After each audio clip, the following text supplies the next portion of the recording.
గత కొద్ది కాలంగా బాక్సాఫీస్ దగ్గర సరైన హిట్ లెక్క సతమతమవుతున్న బెల్లంకొండ శ్రీనివాస్, నారా రోహిత్, మంచు మనోజ్లు విజయ్ కనకమేడల దర్శకత్వంలో మే 30న భైరవం అనే చిత్రంతో ప్రేక్షకుల ముందుకొచ్చారు.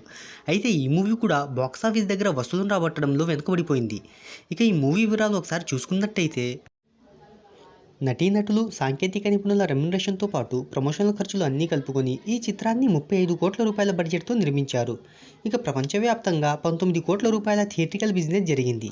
ఈ మూవీ లాభాల్లోకి రావాలి అంటే 20 కోట్ల రూపాయల షేర్‌ను, 40 కోట్ల రూపాయల గ్రాస్ వసూలును రాబట్టాలి.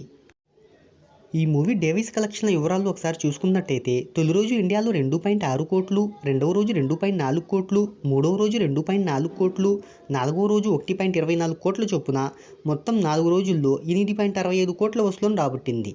ఇక ఓవర్సీస్లోనూ ఈ చిత్రం కేవలం 55 లక్షలను మాత్రమే రాబట్టి వచ్చిన కాడికి అందుకుంటూ ముందుకు వెళ్తుంది.